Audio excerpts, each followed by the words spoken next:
Welcome back, gang. Fresh off the press. Hey, Marvin Sapp said, "Hey, I didn't take that money." He's saying that this video clip was from last year, y'all. Hmm.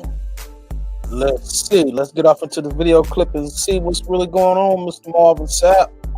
Sadly, one of the things that has happened is, people have created a narrative that is absolutely not true. Number one, the narrative was created, excuse me, that I raised money at my church, that I kept the people at my church hostage until I raised $40,000 for me.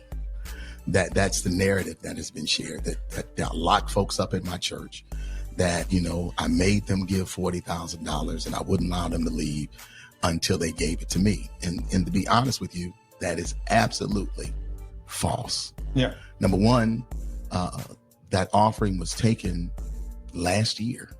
This was a service that happened last August. Number two, it didn't happen at my local church. It actually happened at a national organization's international meeting where churches from all over the country, all over the world came together for the purpose of celebrating the Lord and Savior Jesus Christ. People took issue with me saying shut the doors. Understand, I never said lock the doors. Yeah. I said shut the doors. Shutting doors mean that people still have the ability to go in and out. They've taken issue with my tone. And I can honestly say, looking at the video, maybe I was a little more assertive. All right, let's pay these sponsors, y'all. See this. Let's get these sponsors out the way. They hitting us early. Assertive than I should be. And I can apologize for that.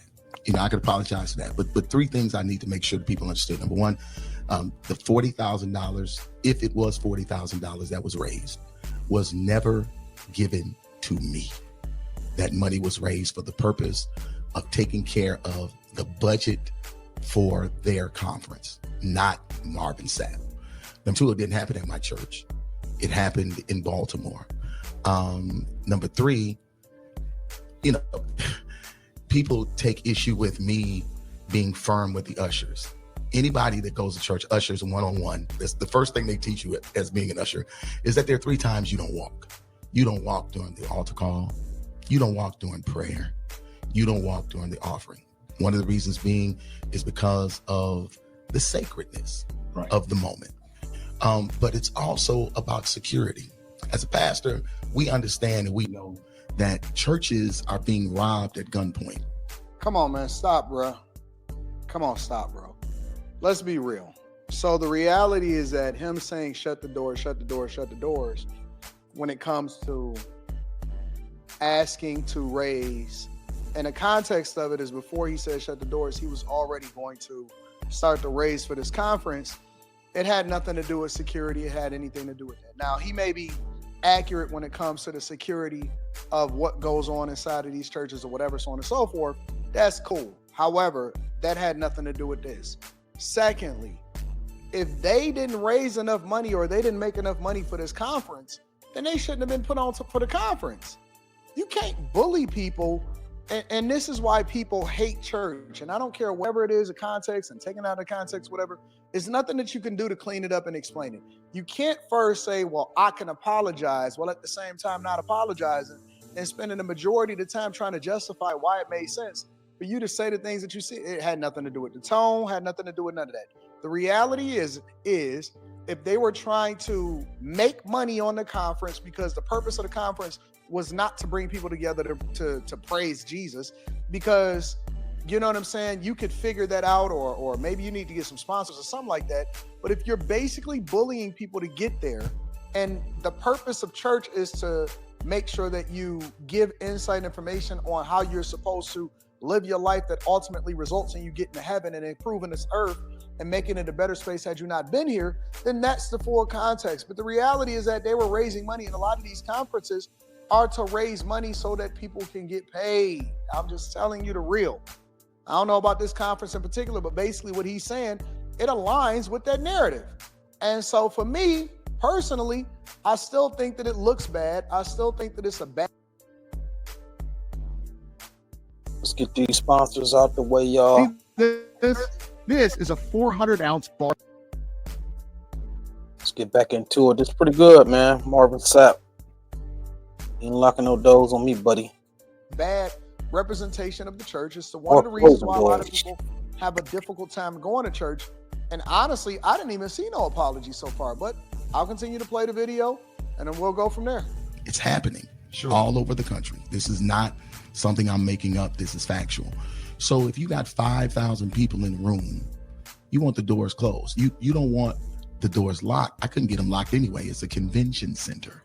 But the doors needed to be closed, and there was a lot of pandemonium and stuff that was going on out there. But I wanted to share that first. But that ain't even the reason why I'm here. Here's the reason why I'm here. The reason why I'm here is because what has happened is people have taken clickbait and made something out of it that it isn't. Yeah. And because of that, my church has been getting phone calls. People have called my church and cussed me out.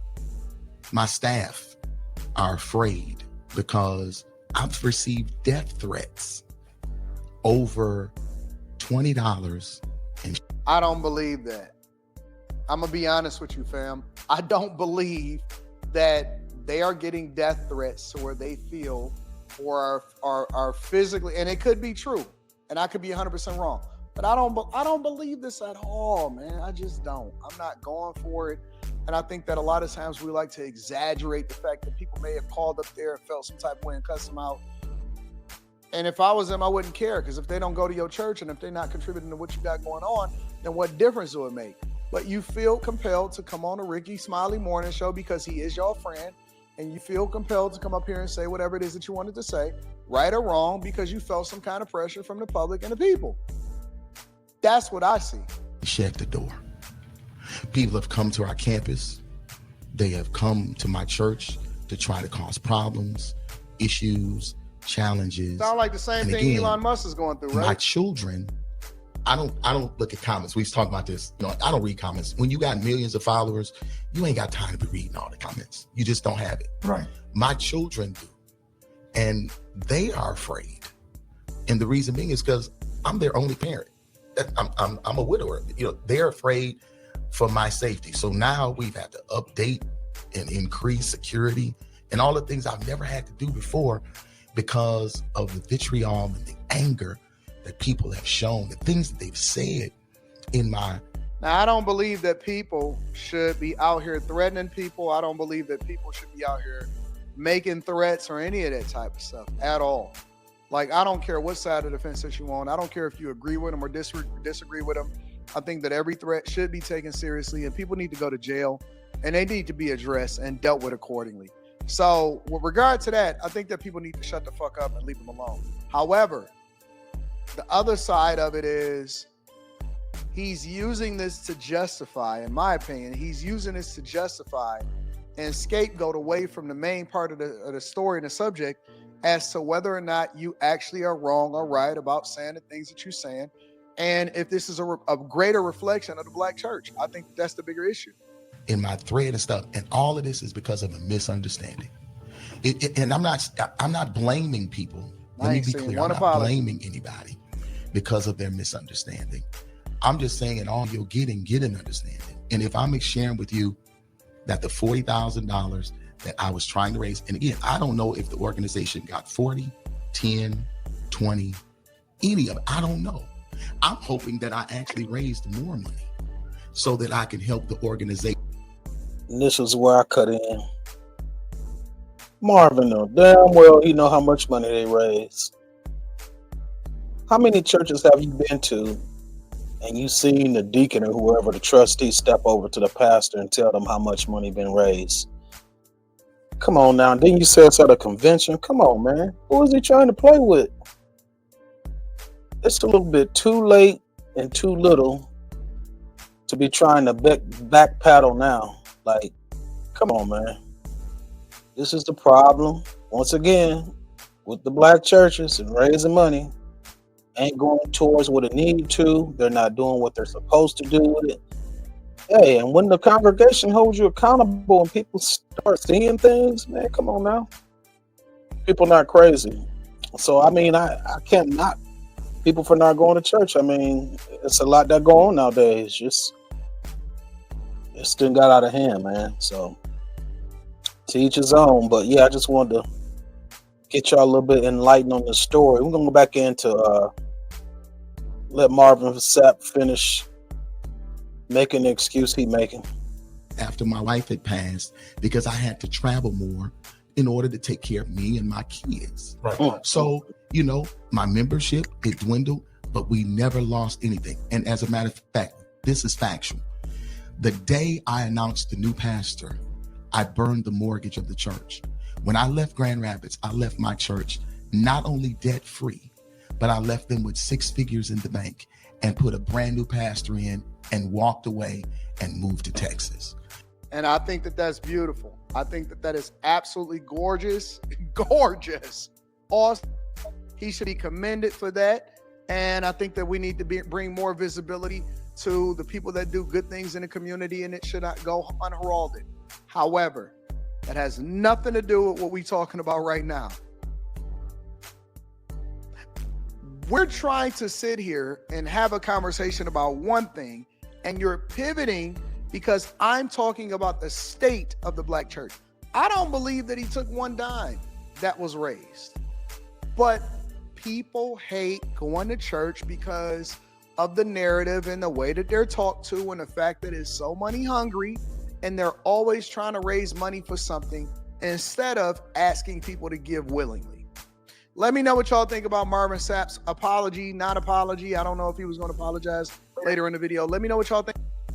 Like, comment, subscribe, and share. Y'all jump down in the comments. Let me know. And until next time, I'll catch y'all after these messages. We will be right back. Peace.